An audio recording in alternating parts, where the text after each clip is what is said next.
I'm Rachel Carter, 32 years old, the daughter of a decorated officer, but never treated like family. My father never wanted a daughter, he wanted a soldier he could command. In our house, his medals always gleamed brighter than any smile meant for me. My brother's name was etched into his toasts, while mine was only raised when he needed someone to display, someone to obey. The one time my voice cracked on stage, he turned it into a life sentence. Don't embarrass me again. That was his legacy for me. Then came the call that changed everything. Not a request, not a conversation, just an order. Sing at the gala. My voice wasn't mine anymore. It was another weapon for his pride. But hidden in my music folder was a song he could never control. One born on a battlefield he tried to erase. Ever been told your voice doesn't belong to you? Hit like if someone has ever silenced you, and comment if you've ever fought to be heard. For me, it all began with that phone vibrating on my nightstand, his name glowing like a brand I could never outrun.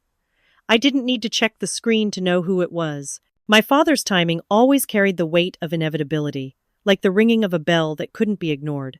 I let it ring twice, 3 times before sliding my thumb across and lifting it to my ear. Rachel. His voice was clipped, stern, as if he were addressing a subordinate instead of a daughter. You'll be at the Veterans Gala next week. They'll want you to sing. The words dropped like a decree. I closed my eyes, pressing my free hand against my forehead. Memories of past conversations came, unbidden heated exchanges that ended with slammed doors, his uniform stiff with authority, mine withered under his dismissive stare. Every interaction between us seemed less like family and more like a transaction, a performance in which he dictated and I was expected to obey. I can't, I said, my voice sharper than I intended. I haven't sung in years. Not for you, not for anyone. Silence hummed on the line, heavy and deliberate. When he spoke again, the bite in his tone cut deeper than the words themselves. Don't embarrass me again, Rachel. You know what's expected. That single phrase, don't embarrass me again, struck a nerve. The last time I'd stood in his shadow, my voice had faltered under his gaze, and he had never let me forget it. Even now, years later, the sting lingered, not because of my mistake, but because of how he wielded it against me. I paced across the small living room, fingers clenching and unclenching around the phone. My apartment, with its second-hand furniture and half-finished cup of coffee on the table, was a world away from the manicured lawns and polished brass where he held court. He belonged to the realm of officers and accolades, where medals gleamed under chandeliers and reputations were currency. I lived outside that sphere, by choice, as much as necessity. I said I can't, I repeated, quieter this time. Yet the protest carried no weight against him. He never acknowledged resistance. He bulldozed through it. You'll be there, he said finally. 7 o'clock sharp. In uniform if you have one that still fits. Don't make me repeat myself. The call ended with a click, not even the courtesy of a farewell. I stared at the darkened screen, my pulse thrumming with a mix of rage and exhaustion. How many times had I let him dictate the terms of my life? How many times had I swallowed the bitterness of being paraded, displayed, silenced when I tried to claim something of my own? The phone slipped from my fingers and landed on the couch. I whispered into the empty room, my throat tight but steady. You don't get to control my voice. The words tasted defiant, though my chest trembled with old wounds. I walked to the small bookshelf by the wall, where my music folders had gathered dust. My hand hovered, then pulled one free. The edges were frayed. The paper yellowed with years, but the title on the front still burned with an intensity I had never dared revisit. It was an old wartime ballad, a song I had once poured my heart into before my father's criticism had smothered it. I flipped it open, and the notes stared back like ghosts waiting to be summoned. My fingers traced the familiar lines, the melody whispering at the edges of memory. For years I had avoided it, convinced it was better to bury that part of myself than let it be used as another weapon in his endless pursuit of pride. But now, staring at the faded ink, I felt something stir, a mix of dread and determination. The gala loomed ahead like a battlefield, and though my father thought he could command me into submission, he didn't realize the truth I had kept hidden all these years. She opens her music folder, where an old wartime song is hidden. I wasn't supposed to survive that night, yet his voice still sings in my head. The words form unbidden as I stand at my kitchen counter, staring at the worn folder I had pulled out the night before. The edges curl like they're trying to hide their contents, but I know what's inside, notes and lyrics that carry the weight of someone else's sacrifice. The scent of brewed coffee lingers, grounding me in Washington, in November, in the quiet hum of a city preparing for another gala. But my mind drifts thousands of miles away, to sand and dust and the sharp crack of gunfire under an alien sky. Afghanistan, 2010. The air there was always thick with grit, carrying whispers of danger in every gust. Ghost Team 7, we weren't heroes, not in the storybook sense.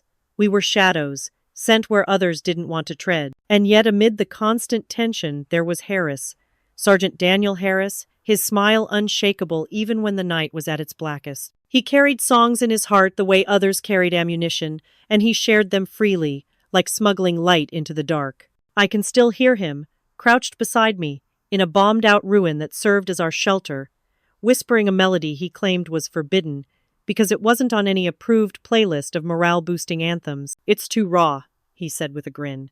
"Too honest. But that's why it matters."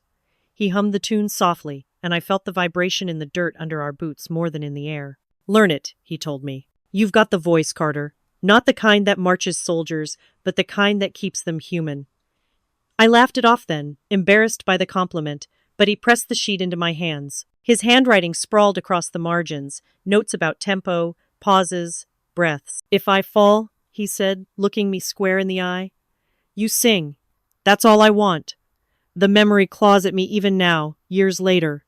Harris never came back from that night. The firefight ripped through the desert like a storm, and when it cleared, only fragments of us remained.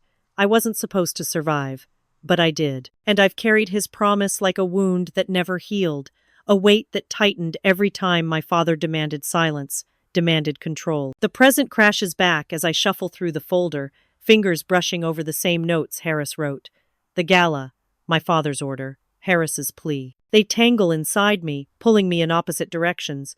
If I sing the song, I'll break my father's rule: no surprises, no deviations. If I don't, I betray Harris's memory. Either choice feels like a battlefield, one I can't win without casualties. I catch myself whispering Harris's name, the sound trembling as though saying it might bring him back. My grip tightens on the sheet music until the paper creases against my palm. The ink blurs under my gaze, but the melody is sharp in my mind, etched into me as permanently as a scar. The phone on the counter vibrates suddenly, jolting me out of the memory. Its buzz rattles against the wood, insistent and cold. I glance at the screen. His name flashes like a brand. James Carter. I don't answer, but the voicemail crackles into the room when it ends. My father's voice, controlled and cutting, leaves no room for misinterpretation. Remember, no surprises. The ballroom glittered, but I felt like a prisoner on display.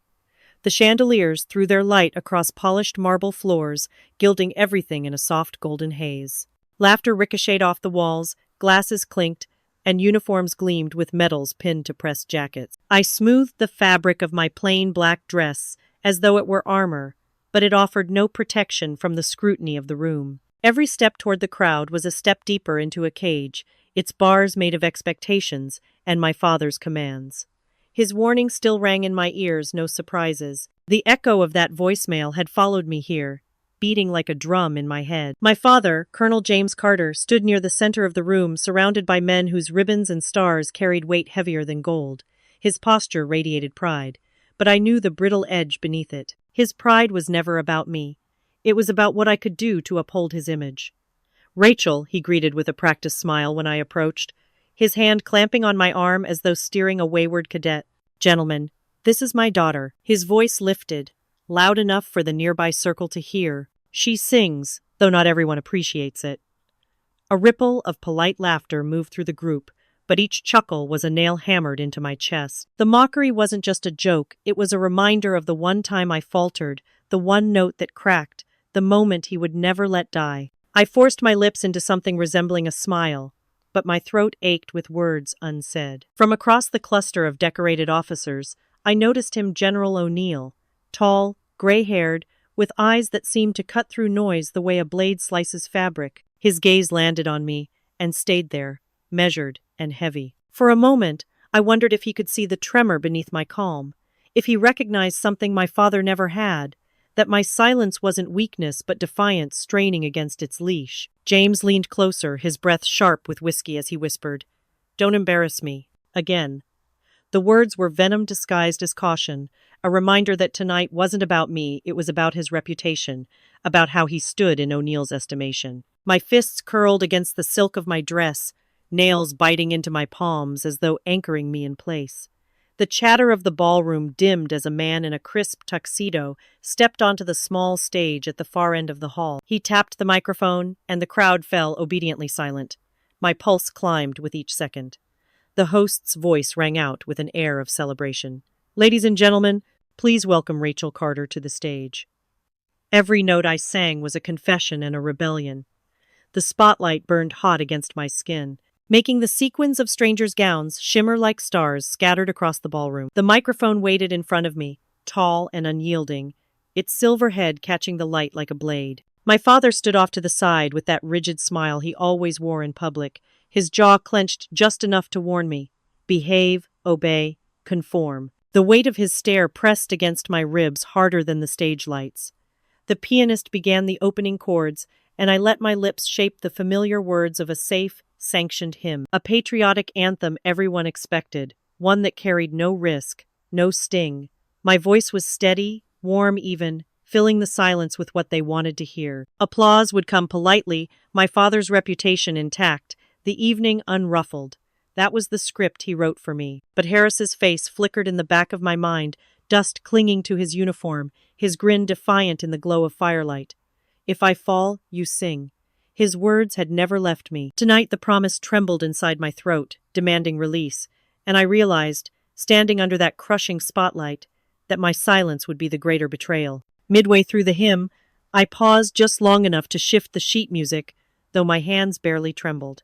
The pianist looked up, confused, but followed the notes I signaled. My voice changed course soft at first, uncertain as a candle flame in the wind, then stronger, richer, carrying the forbidden song Harris had given me. The melody slid through the air, heavier than any patriotic cheer. It was raw, aching, a confession of blood and sand, of lives lost in shadows never recorded. It wasn't meant for this ballroom of metals and crystal glasses, but it belonged here all the same. The first murmurs rippled through the crowd. Guests straightened in their seats, glances darting from me to my father. Forks paused midair, champagne glasses stilled. And then I saw him, General O'Neill. The man who'd studied me earlier with that sharp gaze now froze entirely. His hand halted halfway to his lips, glass trembling. His face, usually carved from stone, drained of color. He wasn't hearing a song. He was hearing a memory. My father shifted uneasily, his smile thinning into a line.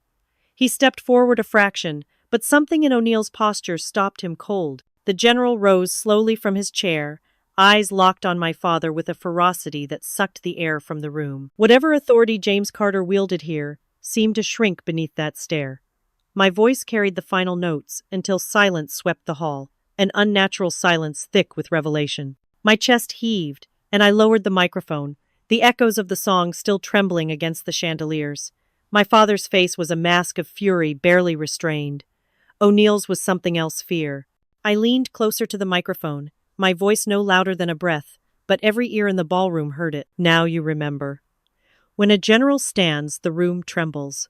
The words weren't mine, but they beat in my skull as General O'Neill rose from his chair, the scrape of its legs against the polished marble echoing louder than the orchestra ever could. The glittering gala hall, moments ago buzzing with laughter and clinking glasses, froze under the weight of his presence. Conversations died mid-syllable, forks hovered above plates, and every uniformed officer shifted instinctively straighter. The silence was suffocating, thick like fog, swallowing even the hum of the chandeliers.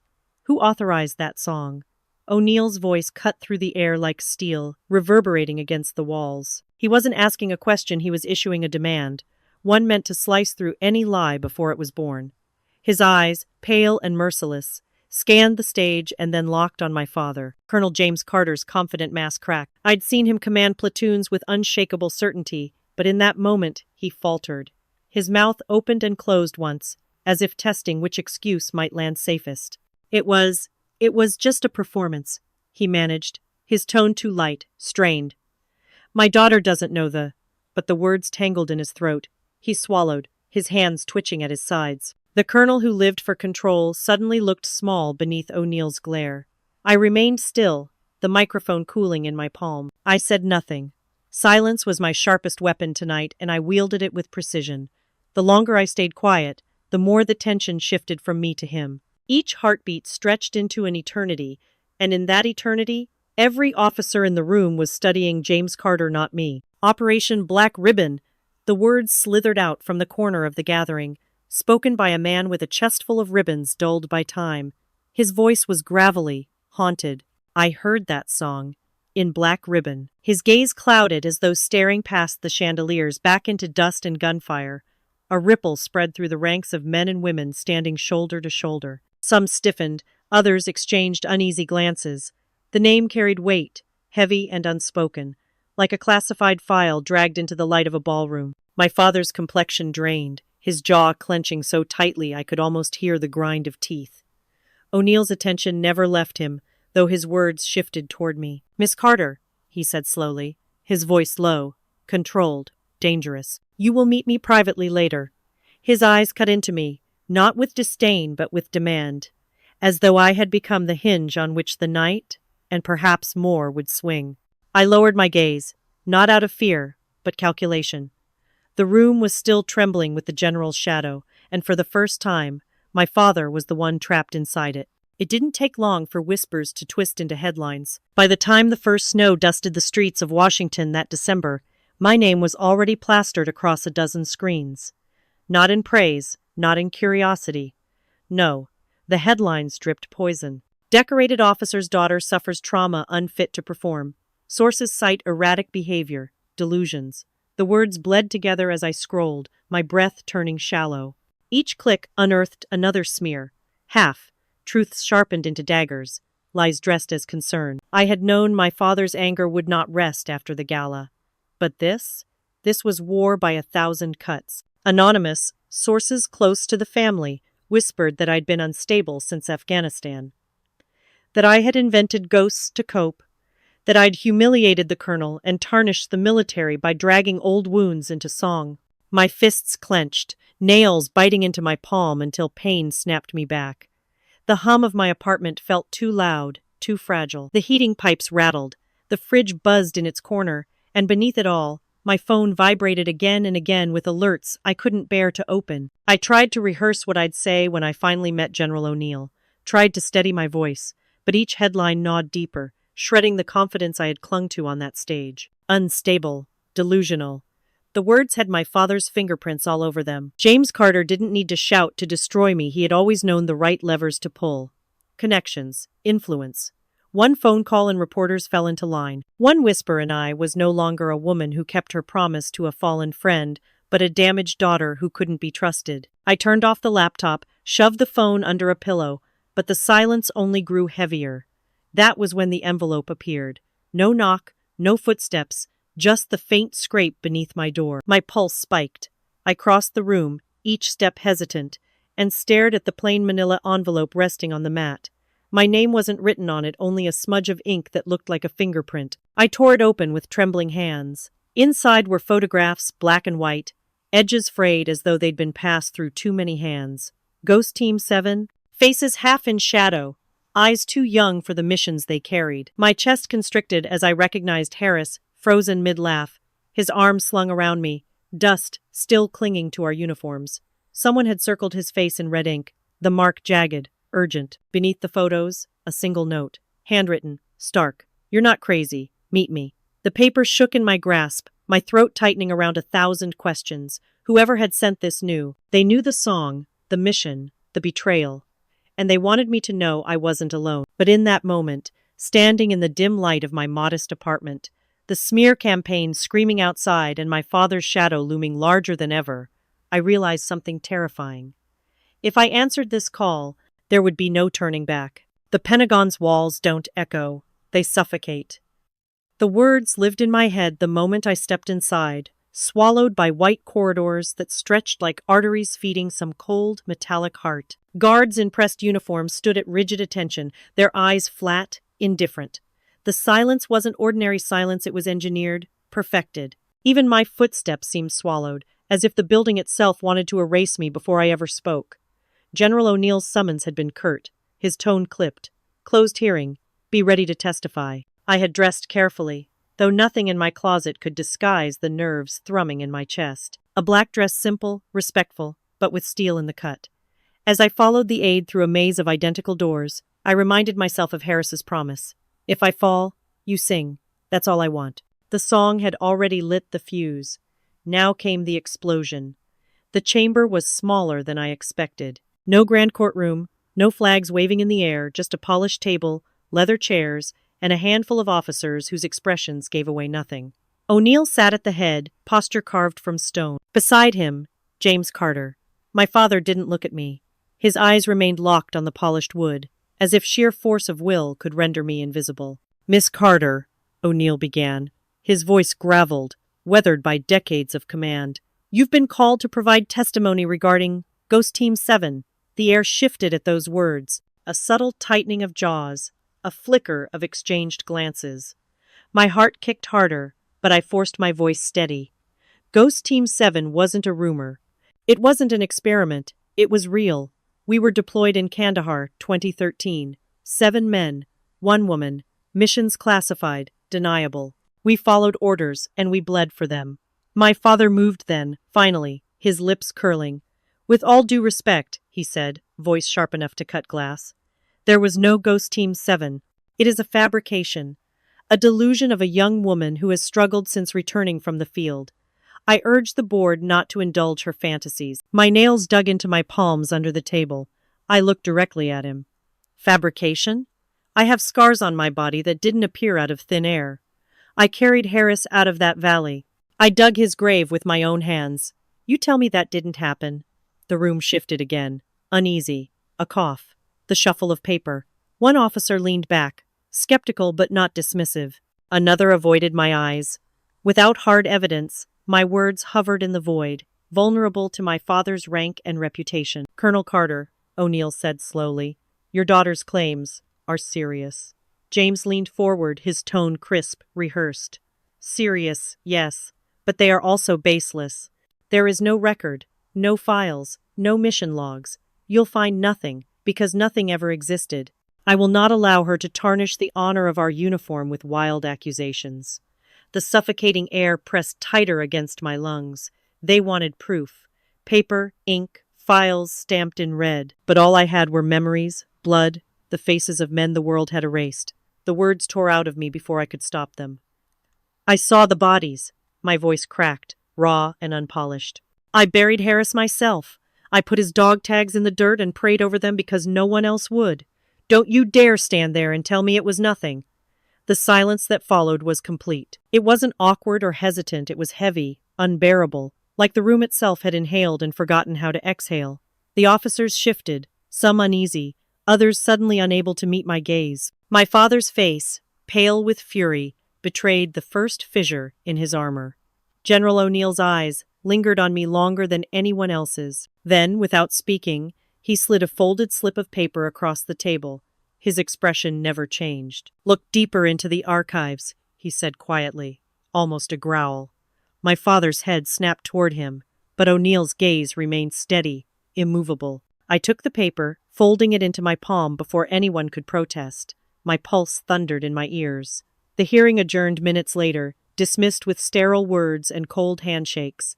But as I stepped back into the suffocating hallways of the Pentagon, the slip of paper burned like a coal against my skin. Paper can outlive men, but it burns just as easily. That thought haunted me as I descended into the bowels of the records division, the air cooler with each step, the fluorescent lights buzzing faintly overhead. It smelled of old ink and dust, as though the ghosts of every buried truth lingered in these walls.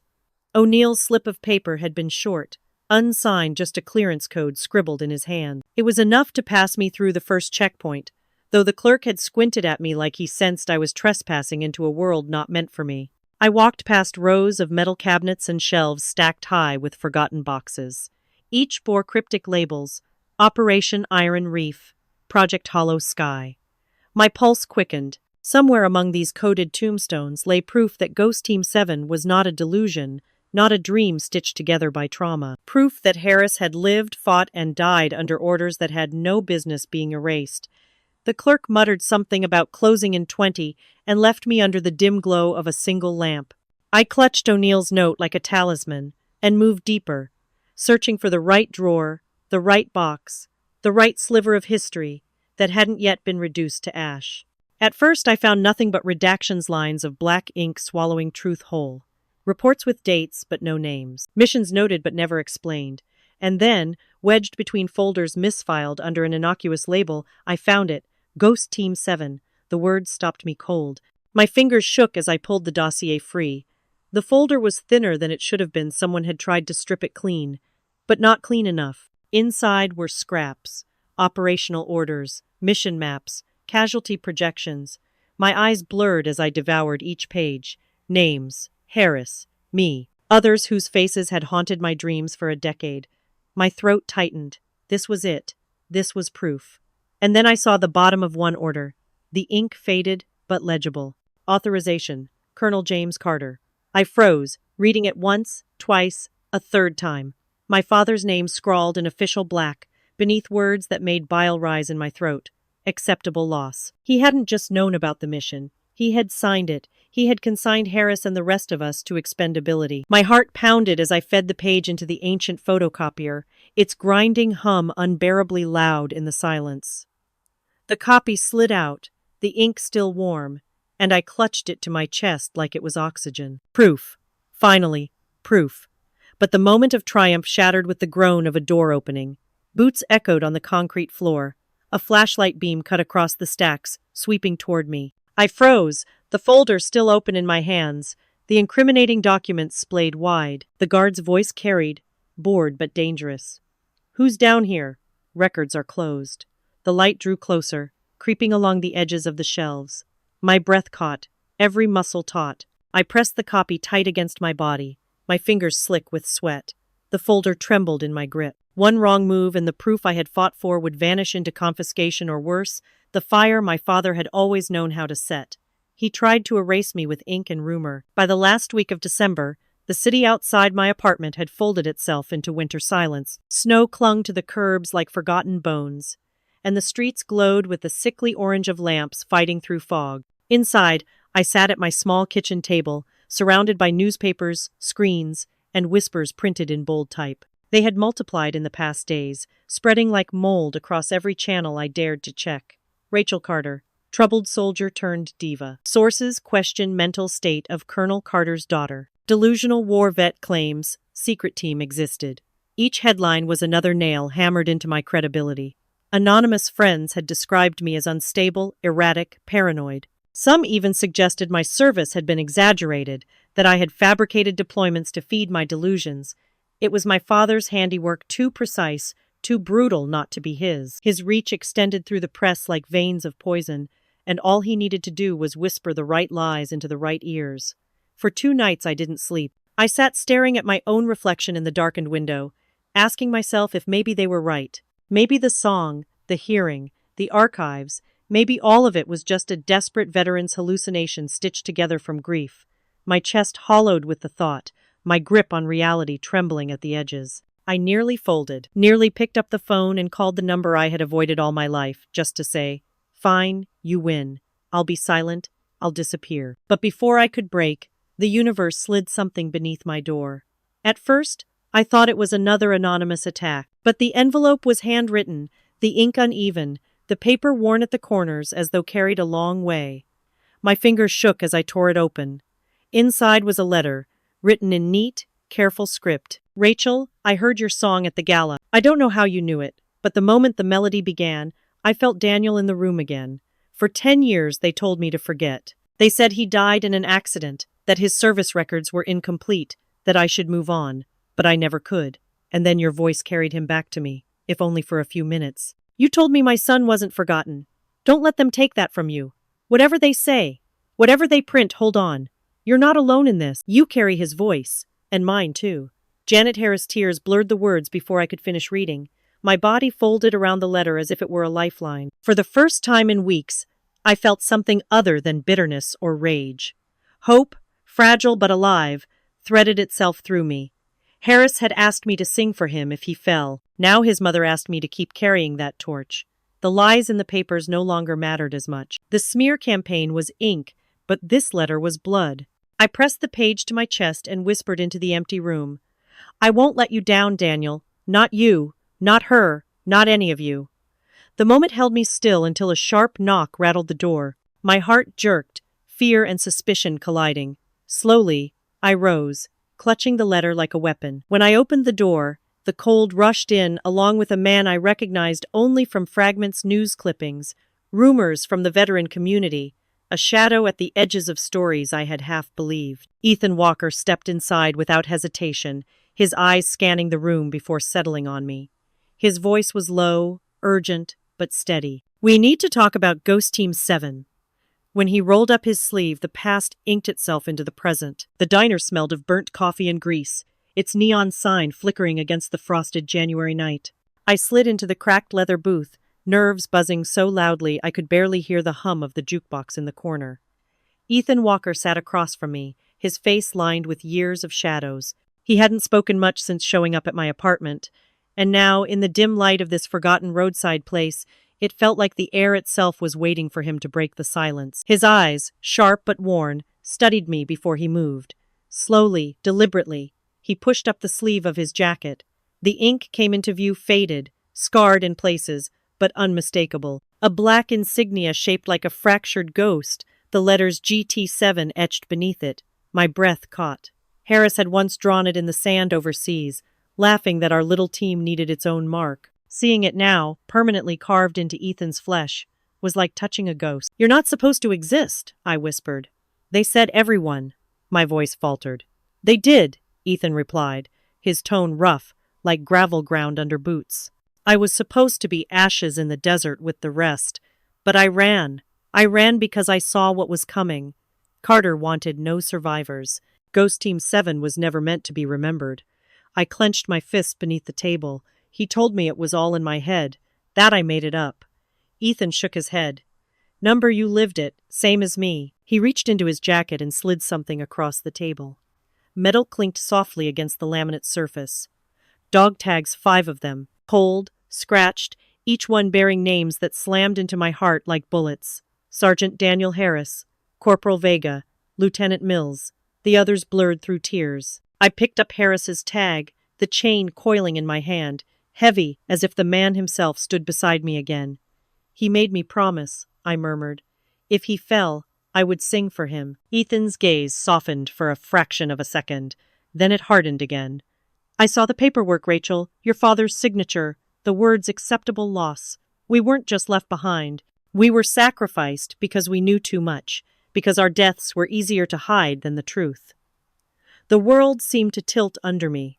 My father's handwriting in the archive had already carved wounds into me, but hearing it confirmed by the only living witness made those wounds bleed anew. Every smear article, every whispered rumor branding me unstable, suddenly felt like part of the same orchestrated machine meant to bury not just me but all of them. The diner's light hummed, flickering once, as if even it strained under the weight of his words. Ethan leaned forward, voice low and final.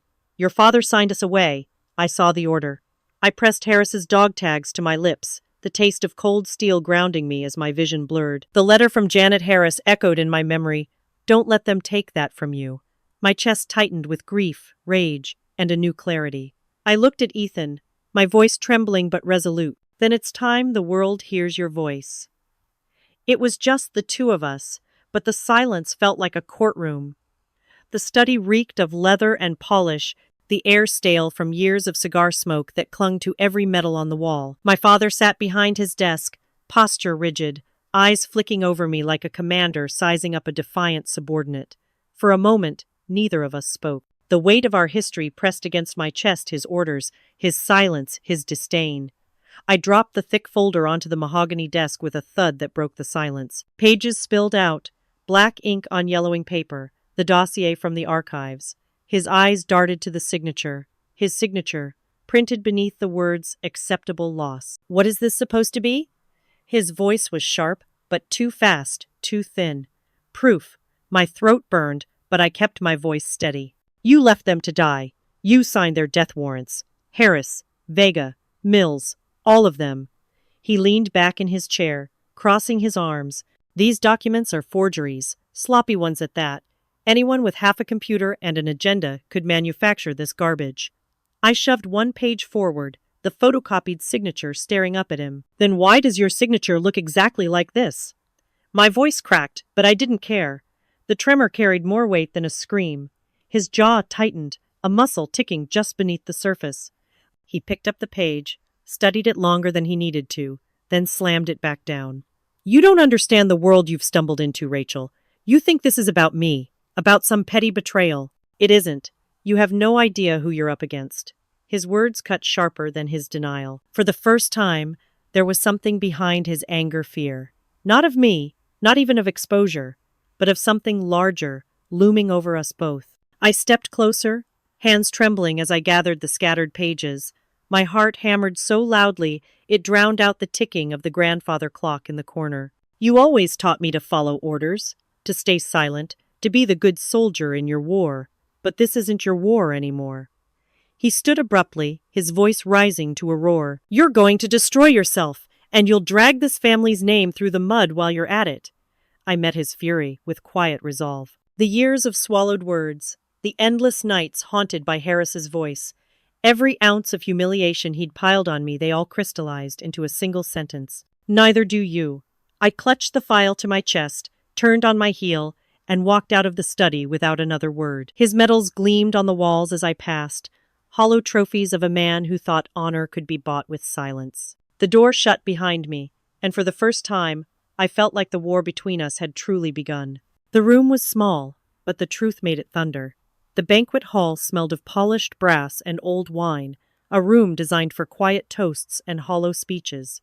Tonight, it felt like a crucible. Officers in crisp uniforms clustered at round tables, their laughter brittle, their eyes cutting to the door the instant Ethan and I walked in. My arm brushed his as we moved through the haze of whispers. He looked almost spectral in the harsh light, pale, gaunt, but steady. A man dragged back from the grave. James Carter sat near the head table, his medals catching the glow of the chandeliers. His gaze sharpened the moment he saw Ethan.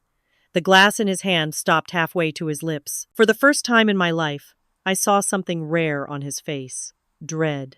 General O'Neill rose slowly, his imposing frame casting a long shadow across the hall. His voice carried like a gavel. Miss Carter, Mr. Walker, explain yourselves.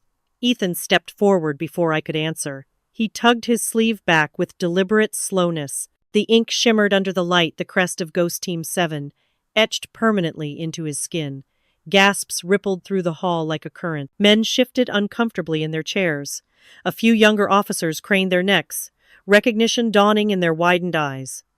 I was there, Ethan said, his voice rough but unflinching. He reached into his jacket and laid a small bundle of dog tags on the table nearest O'Neill. The metal clinked against the linen, the sound hollow and final. Harris, Vega, Mills, they didn't make it back, but I did, and I saw the order that sent us to die.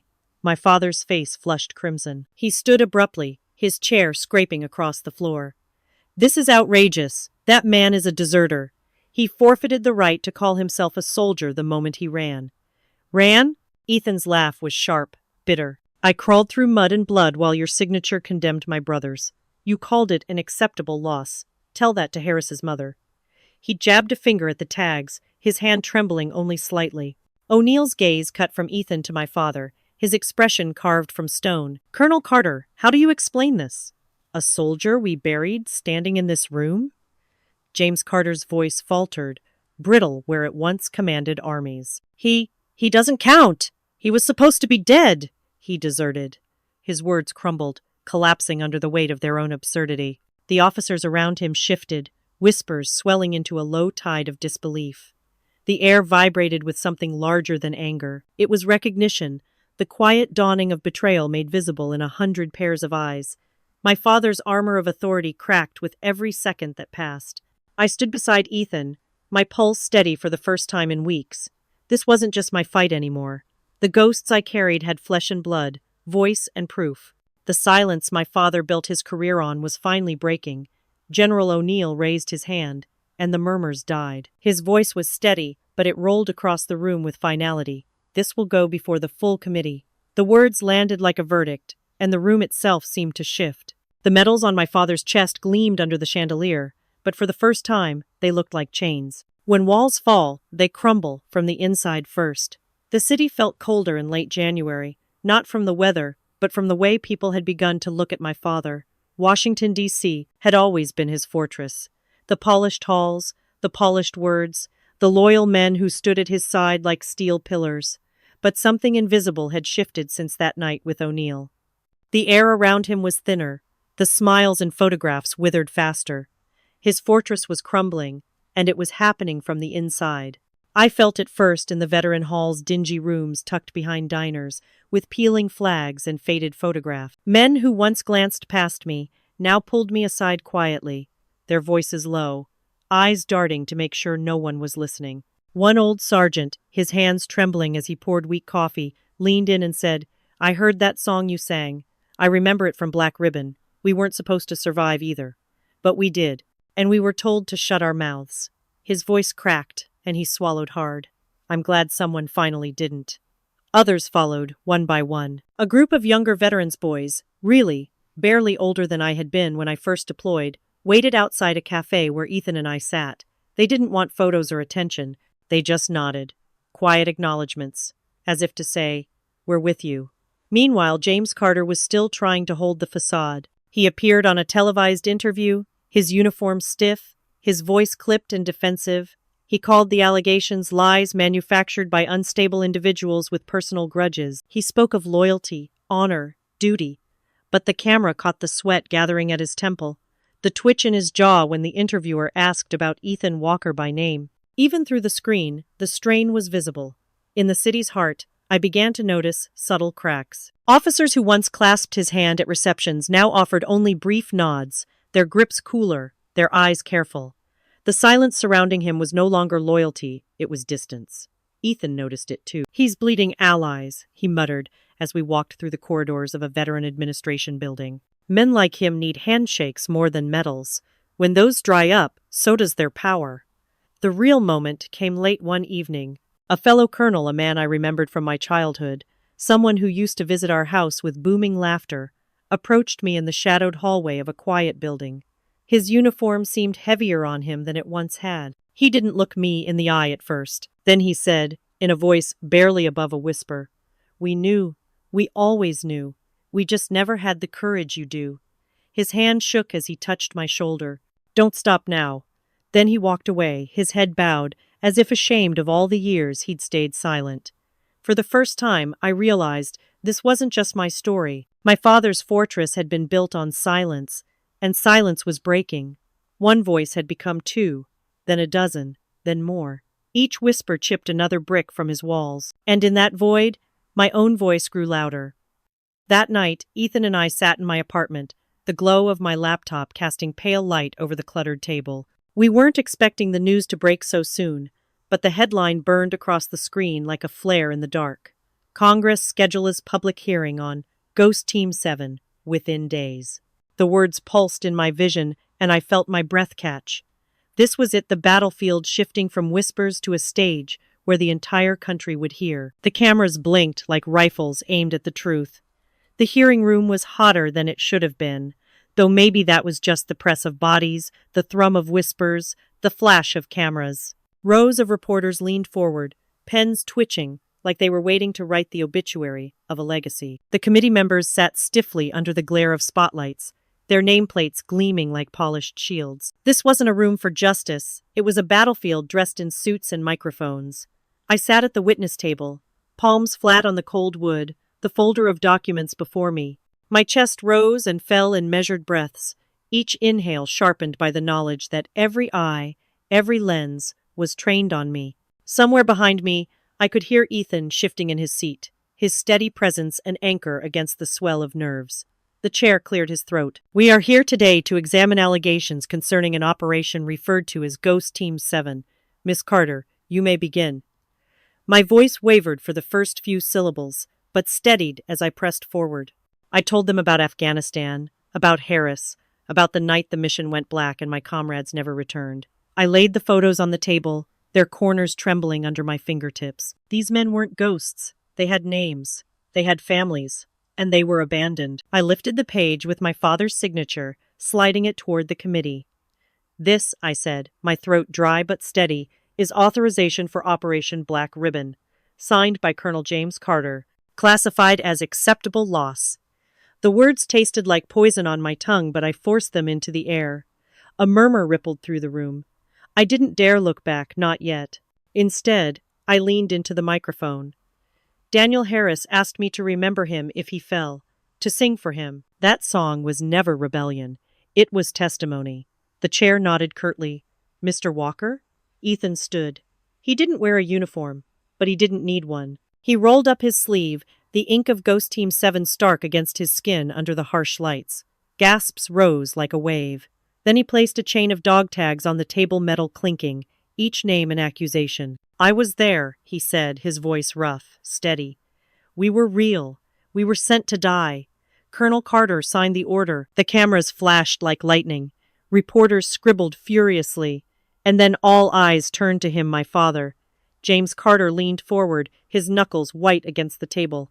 These are lies, manufactured, orchestrated to discredit decades of service. My daughter is unstable. This man is a deserter. None of this holds weight. He spoke like he always had, commanding, cold, certain. But the room no longer bent to him. The committee pressed harder. Colonel Carter, are you denying this is your signature? His eyes narrowed. Sweat dotted his temple. He shifted in his seat. You don't understand what it was like in the field. Personnel loss was acceptable. We knew some had to be sacrificed. The words echoed through the chamber, sharper than gunfire. Gasps erupted, papers shuffled, reporters shouted over one another. The microphones had caught every syllable. His mask had cracked, and the rot spilled into the open. For the first time, he looked small behind the desk, his shoulders hunched, as though the weight of his own words crushed him. The committee chair leaned forward, eyes blazing. Colonel Carter, you've just admitted what we've all suspected. I didn't sing for applause. I sang for the dead. The winter air at Arlington cut sharper than any blade, the kind of cold that burrowed into bone, that made silence ring louder than sound. Rows upon rows of white headstones stretched into the horizon like an army frozen in eternal formation. I stood among them, clutching my sheet of music, though I no longer needed the notes. The song had carved itself into me, every word etched by memory, by blood, by Harris's voice echoing from a past that never let go. The memorial was small by design. A scattering of veterans in heavy coats, their hands clenched into fists, not from cold, but from memory. Ethan stood at my side, his gaze steady, the ink of Ghost Team 7 hidden beneath his sleeve, but no less present.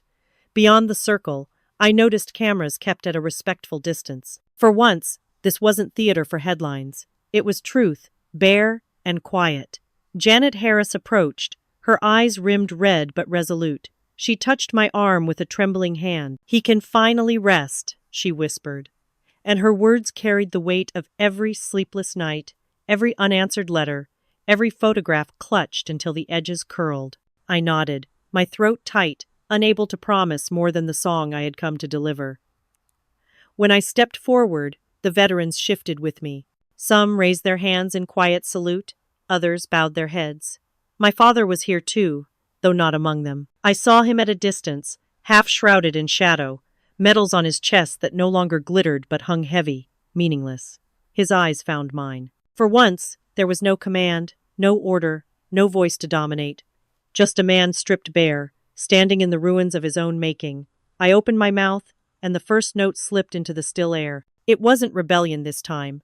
It was requiem. The song Harris had given me flowed out unbroken, not trembling but steady, as though his voice threaded through mine, filling the gaps where grief had once fractured me. The melody wound between the headstones, curling around the silent witnesses carved in stone.